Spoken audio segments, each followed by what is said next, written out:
നിലമ്പൂരിൽ തെരഞ്ഞെടുപ്പ് പ്രചരണം വലിയ ആവേശത്തോടെ മുന്നോട്ട് പോവുകയാണ്. 10 മന്ത്രിമാരും മുഖ്യമന്ത്രിയുമാണ് ഇടതുമുന്നണി സ്ഥാനാർത്ഥിക്ക് വേണ്ടി ഇന്ന് മണ്ഡലത്തിലുള്ളത്. ഇപ്പോൾ മൂത്തേട പഞ്ചായത്തിലെ കണ്ണാടിക്ക് സമീപം മന്ത്രി എം പി രാജേഷ് ഉണ്ട്. എങ്ങനെയുണ്ട് തെരഞ്ഞെടുപ്പ് പ്രചരണം ഇവിടെ വരുമ്പോൾ? തെരഞ്ഞെടുപ്പ് പ്രചരണം വളരെ ആവേശകരമാണ്. കനത്ത മഴയിലും ആവേശം ചോരാതെയാണ് LDF പ്രവർത്തകർ പ്രചരണം നടത്തിക്കൊണ്ടിരിക്കുന്നത്. ഇന്നലെ ഞങ്ങൾ ഒക്കെ വീട് കയറിയത് നല്ല മഴയിലായിരുന്നു.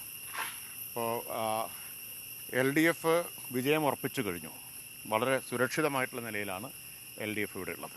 ഇന്ന് രാവിലെ ഒരു വിവാദമുണ്ടായത് UDF MLA എം പിയുടെയും ഷാഫി പറമ്പിലിൻ്റെയും രാഹുൽ മാങ്കൂട്ടത്തിൻ്റെയും വാഹനം പോലീസ് തടഞ്ഞു നിർത്തി പരിശോധിച്ചു. അതിൻ്റെ ഇൻറ്റൻഷൻ ശരിയായിരുന്നില്ല, അവരെ ഇൻസൾട്ട് ചെയ്തതാണ് അവരുടെ ആരോപണം. അവരുടെ മാത്രം വാഹനമാണോ പരിശോധിച്ചത് എന്നാണ് അവർ പറയുന്നത്? അല്ല, ഞാൻ മനസ്സിലാക്കിയത് കെ രാധാകൃഷ്ണൻ MP യുടെ വാഹനം പരിശോധിച്ചെന്നാണ്. അപ്പോൾ കെ രാധാകൃഷ്ണൻ ഇല്ലാത്തൊരു പ്രിവിലേജ് ഇവർക്കുണ്ട് എന്നാണോ ഇവർ അവകാശപ്പെടുന്നത്? ഇവർ നിയമത്തിന് മുകളിലാണോ? എല്ലാ പരിശോധനകൾക്കും മുകളിലാണോ? സാധാരണ തെരഞ്ഞെടുപ്പ് സമയത്ത് ഇത്തരം പരിശോധനകൾ തെരഞ്ഞെടുപ്പ് കമ്മീഷൻ്റെ നിയന്ത്രണത്തിലല്ലേ നടക്കുന്നത്.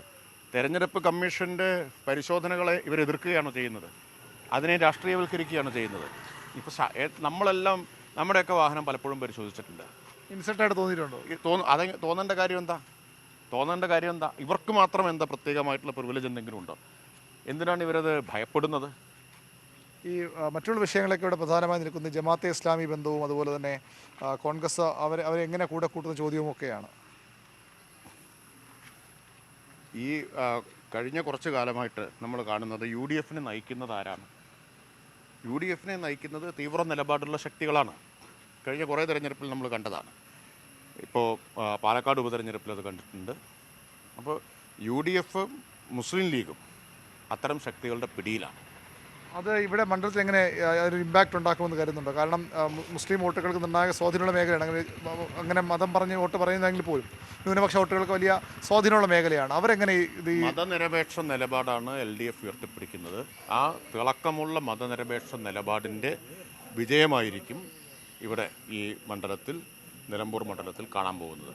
കാരണം ഇവിടുത്തെ മഹാഭൂരിപക്ഷം ആളുകളും മതനിരപേക്ഷ നിലപാടിനെ മാനിക്കുന്നവരും അത് ഉയർത്തിപ്പിടിക്കുന്നവരുമാണ്. അത് ഈ തെരഞ്ഞെടുപ്പ് ഫലത്തിൽ നമുക്ക് കാണാൻ പറ്റും. ഇന്നലെ മുഖ്യമന്ത്രി പറഞ്ഞത് ഈ 9 വർഷത്തെ സർക്കാരിൻ്റെ പ്രവർത്തനം ജനങ്ങൾക്കറിയാം, അത് കണ്ട് വോട്ട് ചെയ്യുമെന്നുള്ളതാണ്. ആ ഒരു ആത്മവിശ്വാസത്തിൽ പറയാനുള്ള അതാണ് ഞങ്ങളുടെ ഏറ്റവും വലിയ ആത്മവിശ്വാസം.